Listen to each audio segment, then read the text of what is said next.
Hello, everybody, and welcome to the Evolving Practice Podcast. I'm Dr. Bill Moss, and I'm with my good friend. I am Dr. Sean Carey. And we're excited for today's episode where we're going to dive into some of the mistakes we've made along the way during our healing journey and our health journey. And, I know what you're thinking. A lot of times people put healthcare providers or people who look healthy, right? That's a huge thing. And they perceive them that it's always been that way. So, Yeah. the way anyone becomes healthier is by learning along the way. And with learning, we all make mistakes. So we're going to really kind of share some of our own challenges, if you want to call them, but maybe they're not so much mistakes, but it is a word. It's a word that exemplifies like a course correct. So we're going to be diving into that today. Yeah, I'm really excited. We've both had quite a long health journey as far as many different things. But I think what might be nice, Bill, if we start maybe from like our younger years, because we have a different perspective of things now. So we were just talking about things we could share, and even from like this year, things that we've learned. But if we go back in time a bit, I think there might be some things that are more obvious. Yeah. One of the biggest things that people don't know is that I would say or consider I was raised in a fairly traditional, medically minded family. So the model was when you had a fever, when you had a symptom, there was a pill, potion, lotion, something for that. So I kind of grew up with that mentality, and we went to medication very readily. I remember being on tons of antibiotics growing up, like tons of them.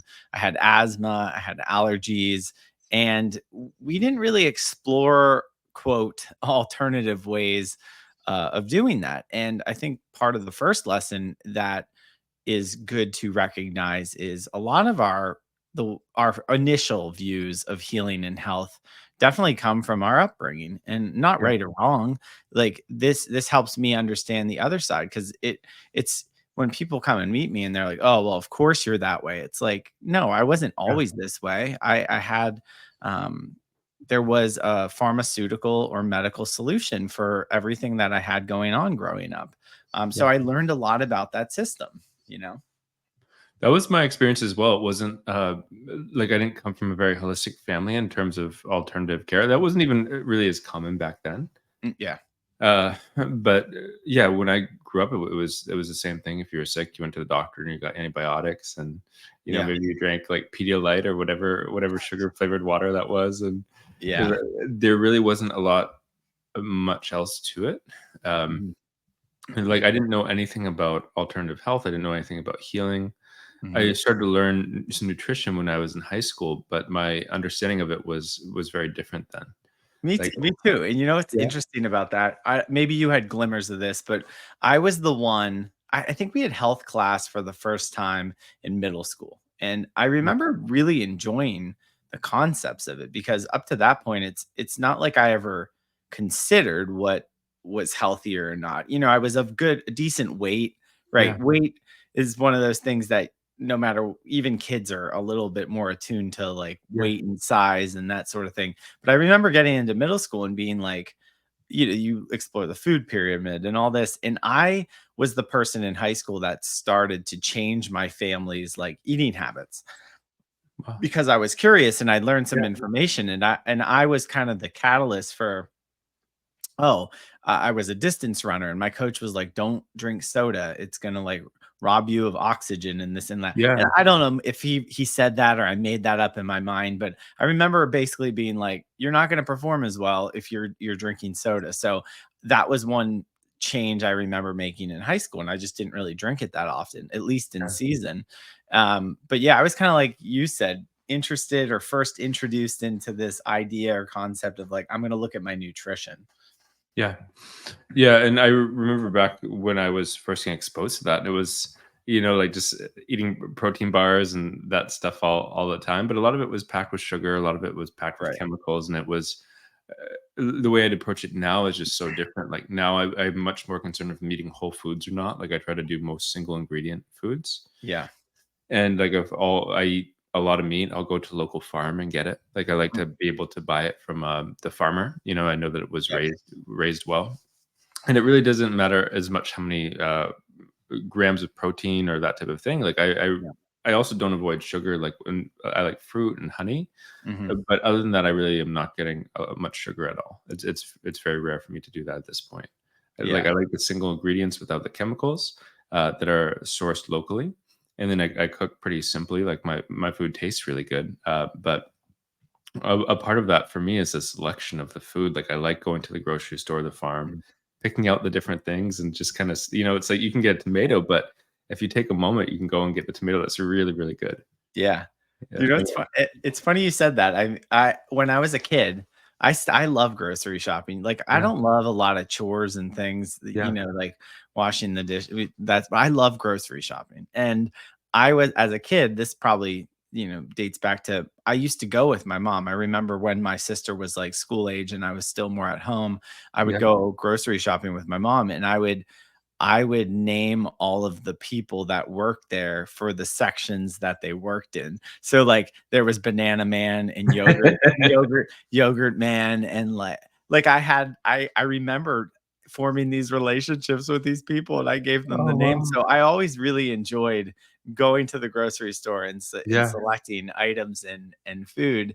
And I would say, now that we're having this conversation is probably one of the biggest the first mistakes or healthy mistakes that people start to look at is their nutritional habits. And yeah, it sounds like over time yours changed to being more of a single ingredient. And I don't get into nutrition with my clients a lot, and we haven't even talked about it on this show that yeah, often because personally I feel like it's one of those things that most people know what to do, but we don't instill or activate the discipline that it takes to do the things that we know are good and right. It's like yeah. the instructions I usually give people on a most basic level is like if it has a single ingredient, well, maybe consider eating it, right?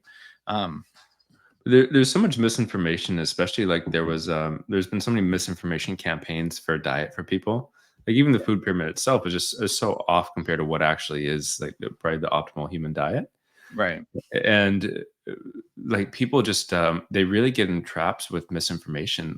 Things are loaded with chemicals, but they'll be promoted in such a way that it's a health food. Hmm. And it's loaded with all sorts of different ingredients that make people really sick, Yeah. different carcinogens and dyes and those things. Hmm. So I think that there's a simplicity that can really set people free in terms of being healthy, making healthy choices, but without so much stress. Hmm.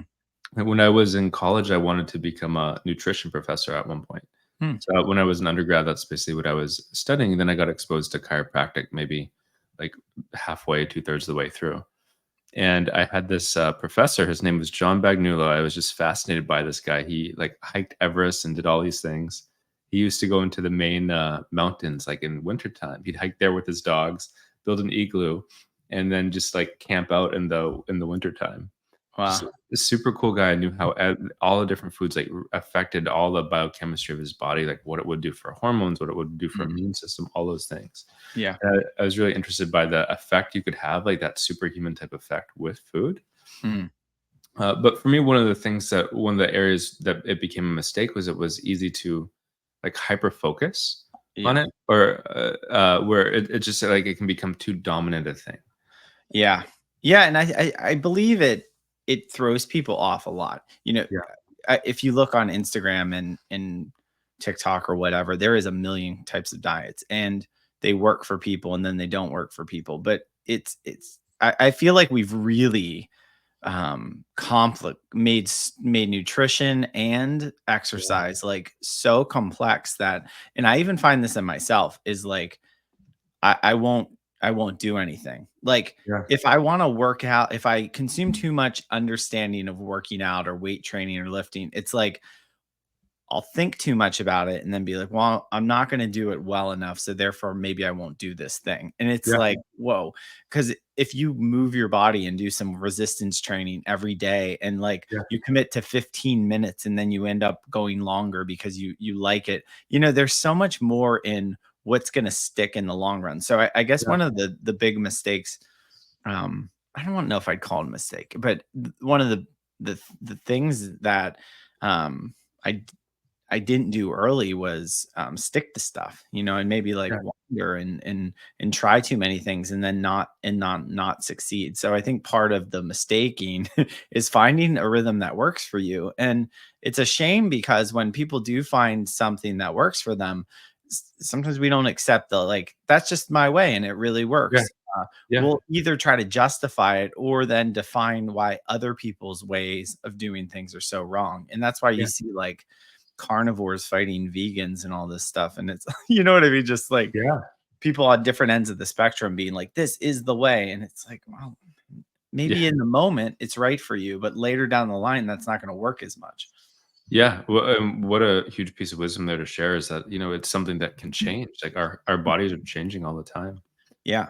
I was talking to a gentleman today, and this gentleman he was over 400 pounds, lots of health issues, and we were talking about he's on a program to help him lose weight, and I was just talking about like just walk, like in terms of Yeah. exercise, like there's kind of a lot of stress about the different workout type Mhm. program.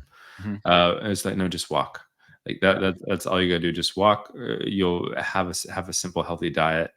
You'll lose a ton of weight really fast. But Mhm. it's just the walking. You're not likely to enjoy yourself that way. It's Yeah. something that's easy to sustain long term. There's a lot of benefits from it. Mhm. And this case is more of a severe circumstance, but with patients all the time, they'll talk about different spinal exercises and things that they'll want to know about. What can I do for this? And like you were saying, for most people, it's really about having something that works well for them that they're consistent with. Because Mhm. we can give you a spinal rehab exercise protocol, but the amount of people that actually stick to that is so small. And Yeah. I know that like if I give it to you, maybe you'll be good at it for 2 weeks, and then it will just fall off. The Mhm. vast majority of people. Mhm. Versus if that person likes tennis and they play tennis, or if they like walking, or if they like yoga, or they like Pilates or swimming or whatever their thing is, much rather have somebody do that and get the general movement in terms of their body. It's going to 100%. work on so many different muscle groups and bring them into balance that Mhm. and you'll get better benefits from it too. Instead of it being like another thing on your to-do list, it's like Mhm. it becomes an outlet. Oh, I get to play tennis and see my friends, or I get Yeah. to be out in nature, and like there's more factors to health, and you're Yeah. ticking off more boxes that way. Mhm. Yeah, and, I think one of the things you said that would be one of the mistakes I made early on is maybe less diversity, Mhm. and well-roundedness. I was a competitive distance runner, and I ran in high school, so age 14, I started running, and I ran competitively all through, marathons and big races up to when I was almost 30. And I had done some strength training here and there along the way, but I was kind of a big frame, for a distance runner. And in college, my coach was like, "You need to stop lifting because you're Mhm. just too big," kind of. And I was, you put Yeah. me in a lineup to the average Joe, you would have never been like, "Bill, you're really big." But for a Yeah. distance runner where you have like this Kenyan build and these like Yeah. I was kind of like more muscular and stuff and put on muscle. So I had to stop that. But then I pretty much my form of exercise from like that time was predominantly running, and I was really fit to run, but I wasn't super strong to do other things. And that has since changed and Yeah. I've diversified, if you will, along the way because like the other principle you said is um, we change a lot, so we have to Yeah. adapt to that. Even from the physical, I used to be very lactose intolerant in my 30s, and maybe started to explore more and more. I can pretty much do anything. I can't do it all the time and Yeah. so much in one day, but I can have ice cream. I can do this, and that's developed over time. So to say I was like in that box years ago and it can't change, it can. That's that you have a new Yeah. physical body every 7 years. So the way it performs and the requirements are very different from a nutritional standpoint and a movement standpoint along the way. Absolutely. Yeah, the diet is something that really changes frequently, and it's something that it's important to be aware of, but it's also important to be aware of how it's affecting like our microbiome and how it's affecting our mind and our mood and those things. Yeah. But like if you're going in the right direction, you're gonna be in a state of healing. So I, Yeah. I like to think that the body is in a state Mhm. of either basically healing or breaking down. Correct. And no matter where a person's starting point is, it's like you can get them going in the right trajectory. Like the Mhm. gentleman who was over 400 pounds, it's like if you start walking, you're going to be moving the right trajectory. And it Right. doesn't have to be one of the things where I see people really tend to crash, like, especially when I work with like children who have autism and their Mhm. parents. Or people have severe things going on. I don't like to give them like 50 different things to do at once because it's just Mhm. everything crashes if you do that. Like you give You're them one. like one thing, get that under their belt, and then you can make another transition a couple Yeah. months later. Mhm. Because that first thing becomes natural. Everybody, it's good. You have momentum, and then you can do the next thing. Mhm. And it doesn't have to be like having the perfect plan. You don't have to have the perfect diet. Just get rid of the foods that are harming you. Mhm. And then of the foods that aren't harming you and the foods that are healing for you, eat what you want. Yeah. Yeah, and it's so funny because even when we're talking about this, it's like most people are probably like, "Yeah, yeah, yeah, know it, know it, know it," and then it's like, "Why aren't you doing it?" It's like Yeah. it's because the part of it that's hard with nutrition is really just being like, "I'm not gonna keep it in my house," whatever the thing is you're trying to avoid, because Yeah. the environment matters so much. I remember reading a book, I think it's called "Willpower Doesn't Work," and it's the Mhm. understanding of like, you we if we had to will everything all the time, Yeah. we just burn out. So Yeah. if you have to like hold yourself back all the time from certain choices, well, it's just not going to work out. But if you're going to the healthier restaurant, you're going to have healthier choice. If you're keeping it out of your house, you're going to have a healthier choice. If you're sleeping in your workout clothes, you're going to Yeah. have more success. If you lay out your shoes and it's true. All of that is true. And then there's less resistance to do the thing, cuz let's be honest, there's tons of resistance to do this because we get sidetracked and there's many reasons that we get thrown off. But it isn't the easiest thing if you don't prepare yourself with the environment. So that's where I get so like people are like, you need to do this diet and this elimination. You can only eat all these things. And I'm like, Yeah. gosh, a lot of those things don't work long term because Yeah. people don't have the willpower to do it for an extended period of time. So it's much better and healthier to like have a real understanding of what you're capable of. And with that too is like, let's say you have X amount of willpower, you have like 10,000 units of willpower. If you're using 9,000 of them to control like your diet, like what are you Got doing it. with the other thousand, Oh, right? Like, yeah. we're here for more than just that, and it's Life something that you sucks. do. Yeah, Yeah. you want Life you want sucks to if keep. you're doing that. Yeah, yeah. Mm. It's that you don't want all your life force energy and your willpower to be going to that minute of a thing. Mhm. There may be times where you need to do that. Like, Sure. like one of the things I enjoy that my body really thrives on is fasting. I like to do Mhm. fasting periodically. And Yep. my body just loves it. Like I love the way my brain feels. I feel like my system gets cleared out. I get a spiritual high. Mhm. And like I really just love the way that my body makes it feel. I think there's a lot of benefits in terms of like cellular apoptosis and helping clear old cancer cells and things like that. Yep. But you have to listen to your body because it can be something that might be right for the moment in time, and a week later, it might be something that's completely the wrong time. Mhm. Mhm. Like if it's something that if I've found over time that if I'm in a period where maybe there's a lot of like emotional stress or things like that going on, it's not like my body doesn't want it as much because fasting is itself a pretty significant stressor. Yeah. Yeah, and I'm kinda the same way. I've explored with it like 24-hour, 48 hours, up to Yeah, 72, and I like the point that I think one of my favorite parts of fasting is I don't care what the distance of the fast is, you always hit a yeah, point where you're like, "Oh, it's not as bad anymore," right? mhm, So, there is this level of, like, adaptation that occurs by going through some of the uncomfortable, processes with it, but 100%, like, it just makes it immediately resets your mindfulness of what you're choosing, right? yeah, Because and I've always found this after coming out of the fast, like, what are you doing? You're being really particular about what's gonna be, yeah, like, first thing that you put in your body to break the fast because your body reacts yeah, interestingly, if you choose something kind of like that's very garbage like. So I like that practice too. Just even from the mind, like you said, now we're starting to bridge that understanding where nutrition's very kind of physical and yeah, exercise is very physical. Well, fasting, you do start to tap into like these all of it Yeah. has, there's an emotional component to working out. There's a spiritual Yeah. component to working out without a doubt. In fasting, there's also those aspects where you start to see how your mind's affected by, what are you thinking about all day? I'm thinking Yeah. about the next Yeah. meal. What the heck? All the Yeah. time? I'm not Yeah. starving? Then you get amazed with how much time you actually have in the day because it's like you're like, "Oh, I didn't spend," it's like my lunch break is however long, but it's like, the whole so much time got consumed with the Yeah. food. So Agreed. it helps to open up that, perspective. Yeah.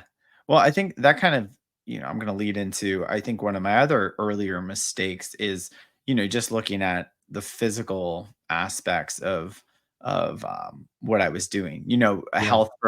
health mistakes where it started out being all like, what would medicine do? The second part was like, what physically is working. And I remember when I had panic attacks. So like I ended up having debilitating panic attacks when I was 22 years old in undergrad, to the point that I was hospitalized. And I talked about that on one of our Yeah. first episodes, how I found chiropractic. But what it did do is I couldn't do anything in that time that got my heart rate up. So if I couldn't really Mm. run because it would set my heart, going fast, and then it would just spin into or spiral into a panic attack. And I was so used to using running and exercise as like a therapeutic means to manage my mind. And during this time, it was really hard for me. And I sought free counseling at the university, and I found that incredibly helpful. I started to dabble in like, I had like a yoga book that my mom bought me or had, and I started trying some of it and poses, and I started to use my body in these new ways. And that's the first time I really started to experience the like mindfulness, if you will, like Yeah. how slowing down, how many physical effects and mental effects were involved in that slowing down. And that was the first time I really was experiencing this whole mind body physical um, understanding of how some of that fits together. I think one of my the next mistake that was coming up for me too is similar in that it was this there's a way of being extreme about things. So if Mm, I was going to train like training like being like too extreme in the training, not giving yeah. my body time to recover. Mhm. And it's like when I was 20 years old, we'd go to the gym and we lift weights, and then we'd go back later and do cardio. And it was like, there was the crazy diet and all that stuff. But like I wasn't even at age 20, I wasn't giving my body the appropriate recovery. And Mhm. it was just most things were like strength based. So it was like my muscles were in a state of overstrain, and which led to injury. Mhm.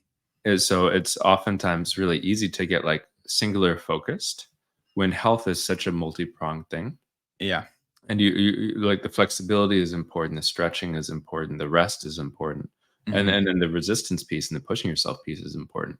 But you're Yeah. going to get the best benefits, like unless your goal is to be like a bodybuilder or your goal is to be the top marathon runner, you're going to get the best benefits if you have a more well-rounded approach. And I Yeah. think for 99.99% of people, that's what they're looking for. Actually, is they're like, I want a fit, good-looking body or whatever that thing Yeah. is. Yeah. Well, yeah, and I think now I kinda like how like Mm. exercise shows up and fits in your life in many different ways, and Yeah, that was my first realization of like, I couldn't compete, and I was a competitive person, and sometimes I got in trouble in distance running because you can't like, if you run 100 miles in a week as a competitive runner, let's just say that, most people's perception is you're running that all, like, very fast, but yeah, you're probably doing, like, 15% of that week at a faster pace or race pace and tempo, maybe to 20%. But a lot of it is done in a very comfortable manner. But if you're competitive, you sometimes you end up pushing too often. So, yeah, me compared to some of my my teammates, I'd push too much in practice and then I'd yeah, not do so well in competition. So I started to learn the aspects of rest. And when you're 20, like you said, you think you can do anything. Like we'd stay yeah, out till the wee hours of the night, drink way too much, and then get up and we'd run like 15 miles. We were yeah, crazy people. You know what I yeah. mean? And I look back and I'm like, I haven't drank in years. And if my daughter keeps me up or the dog messes with my sleep, I'm like pathetic. Yeah, yeah, yeah. And another thing that's just a little different, but on the same vein, is one of the Yeah. mistakes I've made was, like with supplements, you can get really excited about all these different things. You're like, "Oh, there's a supplement that's gonna do X, Y, Z," and it's Not you, Sean. yeah. Yeah, but like, I would get a little bit crazy with all the different supplements, you Yeah. know? So it's like it ends up being a cabinet of, like, 20 different supplements that you wanna take. Yeah. And for me, it just, like, also over time, like, "Oh, I don't need all that stuff." I have Yeah. I have, some special methylation supplements because I have a genetic issue with methylation. So I Mm. supplement for those enzymes and Yep. like a good fish oil probiotic. And then there's a couple other things that vary, Yeah. but Yeah, it's and pretty simple.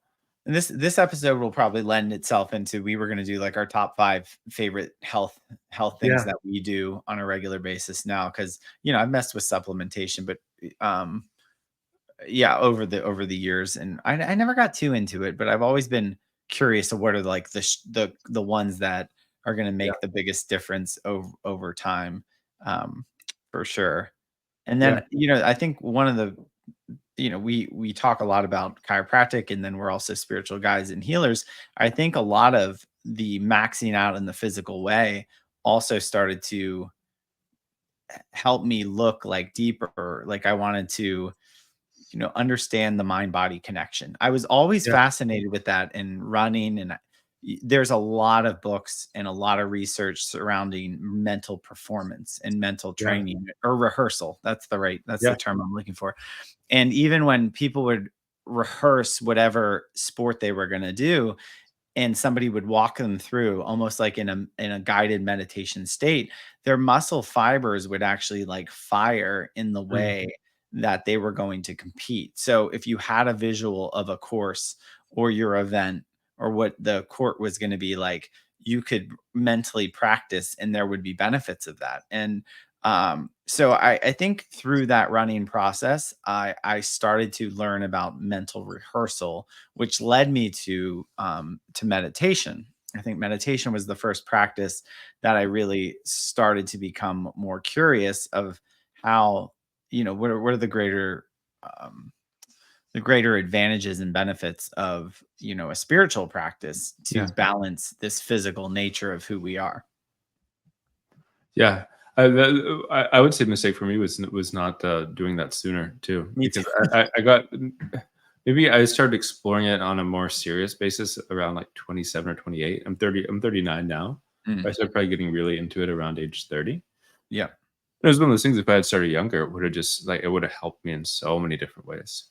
Me too. I started so one of the when I moved back to this area from Georgia, I was introduced to Joe Dispenza at Life University, and a lot of people know Yeah. Joe Dispenza and meditation. And he went to Life University. He was, he had a chiropractic background.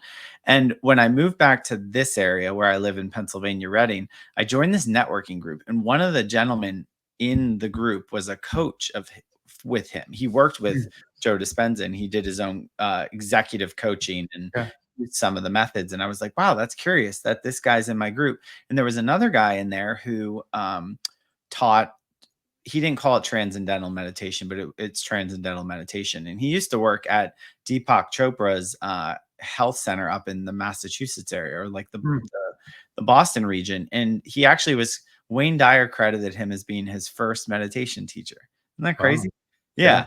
And he was in my group, like in Berks County, and I learned how to do transcendental meditation with him. And when I learned after a month of doing the practice, I realized I wasn't biting my fingernails. I Wow. had just completely stopped, and I was doing that since I was like 7. What a gross habit to some Yeah. degree but I just stopped doing it. I wasn't trying to, and I was like, "Oh my gosh, how much calmer am I, like, Yeah. internally walking around that I'm not doing this thing that I've been doing since I was, like, a kid." Yeah. That's amazing. For me, meditation opened up this door to really like a level of inner exploring of like my inner worlds and Mm, thoughts and feelings in a different way. yep. I would say another mistake that I made just for myself, like for knowing myself, is that often at different times in my life, I thought maybe I was supposed to be like more emotional, or I like tried to fit in at Mm, different, like the way I thought I was supposed to be.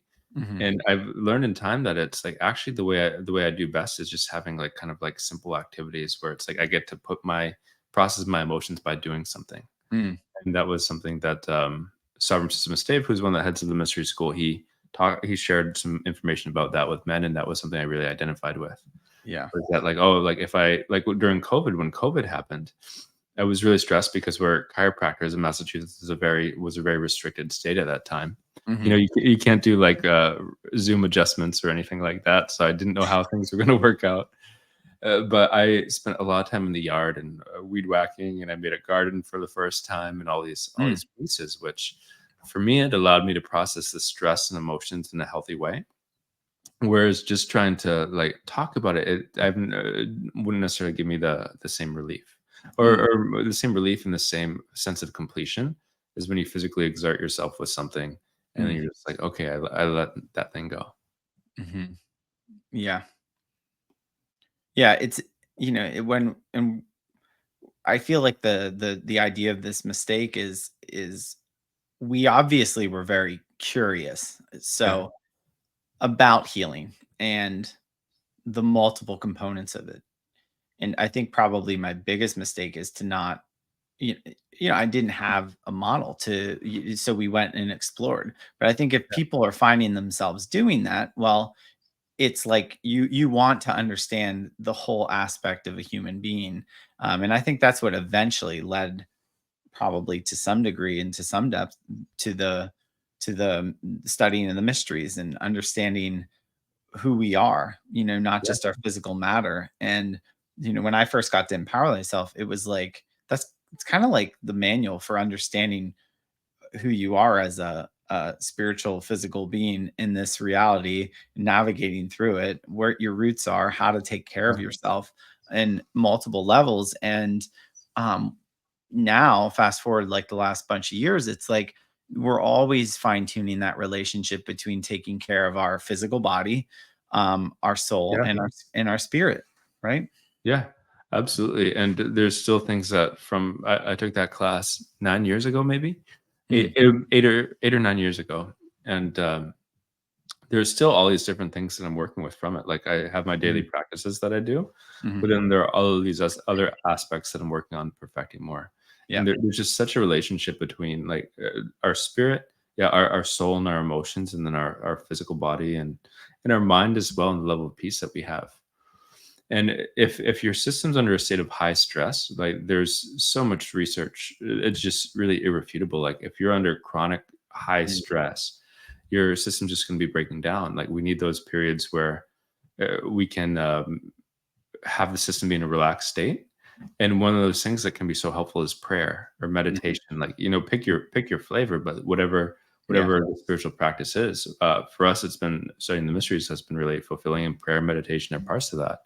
But Mhm. you wanna have something where you're connecting with the divine or spirit or whatever you wanna call it, in a way that you can let some of your human burdens go in the process, Yeah, it's and good. get, yeah, recharged and rebalanced. Yeah. I mean, that's really good. It's interesting. It's like, I wonder what we'll look back on now, Yeah, or 10 years from now and be like, "Oh, that was like a great learning experience in health and healing on the journey." And what we consider, quote, a mistake, yeah, down the line. yeah.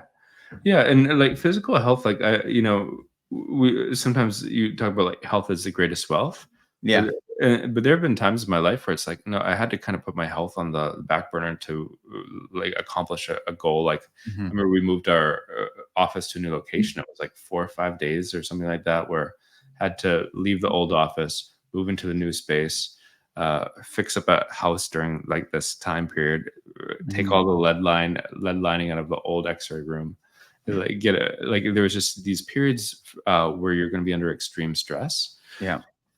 and during that time your system is going to be out of balance, and that's okay, but just find out how to support it. Yeah. So Yeah. like having this I don't know, like a false ideal I think Mm, oftentimes people have with health where it's going to be perfect all the time. And it's like, no, there's going to be periods where you're a little bit more worn out or you're yeah. under more stress, but you want to be able to recognize those periods and then get the Mm. proper support for it so that you don't end up like tanking after that period of stress, which happens all the time. That's really, I think that's really helpful because I think people wanna, like, even when somebody's, like, really jacked or Yeah. shredded or something, it's like it's hard to maintain that level of, like, look and fitness for extended periods of time all the time. And if Yeah. you're doing it, you're probably functioning in that, like, that bandwidth where you're taking up the 9,000 units of the 10,000 units because it's Yeah. like, when, Lauren gave birth, it's like all of a sudden you just went through this physical marathon and now you're taking care of a child. Yeah. And like what you were saying is you have to adapt to those demands. So like health and wellness and well-being, though there's these components of like sleep, nutrition, movement, exercise, mindfulness, meditation, like the ratio or the way that they're all held together is going to change even week to Yeah. week, day to day based Yeah. on the demands. And I Yeah. think that's early in my development, it was so all or nothing. Like I was Yeah. always getting this practice and doing it in this sort of way and to this amount of time. And it's like, man, having a kid is like, oh, I just need to exist today and do Yeah. my and do my best. And Yeah. then tomorrow, maybe I'll exercise. And I've had times where I push through some of that and then I end up sick. And it's Yeah. like, dude, the first 7 years of practice, I don't think I ever missed a day of work. And then the Yeah. last 5 years with a child, it's like it's like being on the defense every winter. Yeah. Yeah. The first like many years of practice, I was never sick or took time off either. Yeah. Even though there were times I probably should have taken time off, it's like my Yeah. system needed it, but it was that all or nothing kind of state. Yeah. Yeah, that's awesome. I'm sure I'd be curious to see what people think and what their mistakes are, but I think the thing I want to continue to be is not so rigid, Yeah. because there's this balance and juggling of all of this, which also is kind of fun to do. Like there's 4 different seasons and there's different weather and they require Yeah. different clothing and some foods work better during that. And I think that's why I love living in the Northeast. You kind of have to like adapt and figure everything out each day. And someday I can do Yeah. more, someday I have to do less. Sometimes meditation's more important, sometimes activity is. And Yeah. I feel like only now I'm starting to grasp that. So I think for anybody who's, don't beat yourself up, have a playful spirit and enjoy trying to find the rhythm for you and then be okay with it. The joy of just being like, oh, this is what I'm doing, not in Yeah. comparison to other people.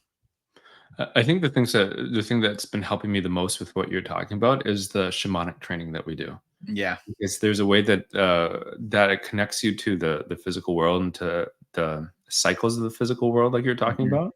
Yeah. And even if I'm feeling maybe like too watery or if you will, like out of balance, Mm. like too emotional or kind of depressed or like cold or like apathetic, like I'll Yeah. literally add more fire to my food. So I'll add more Mhm. like the hot sauce. I'll add hot sauce or do something like that, or have some hot peppers and do something that helps rebalance your system in terms of the different Mhm. elements.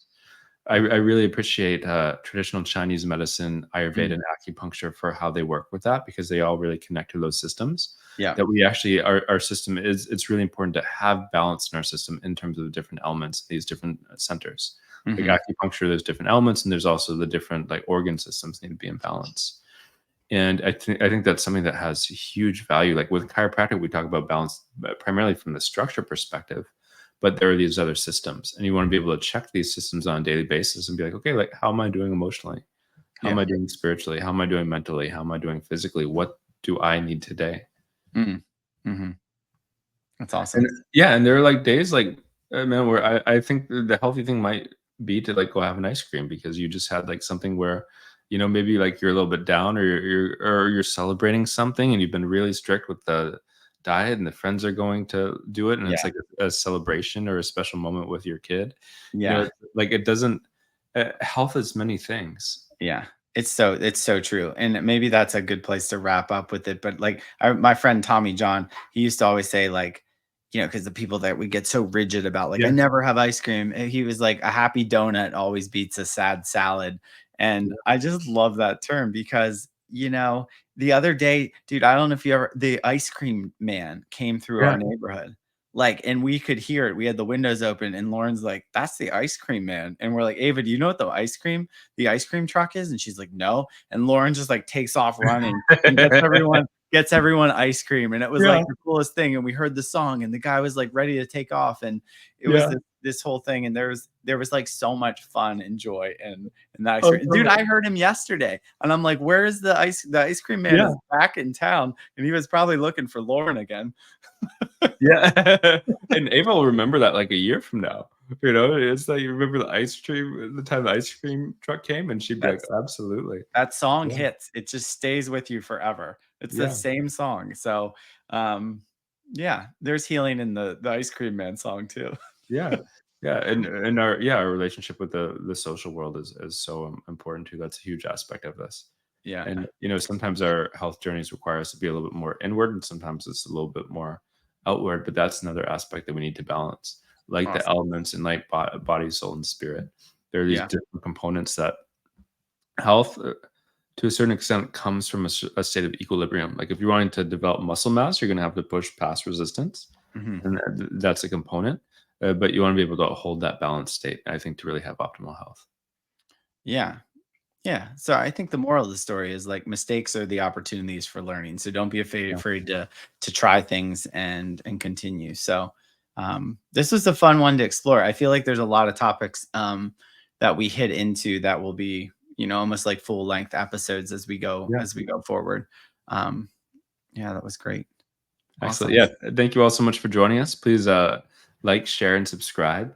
And just let us know what you think and if there's anything you want us to talk about. Awesome. Have a great day.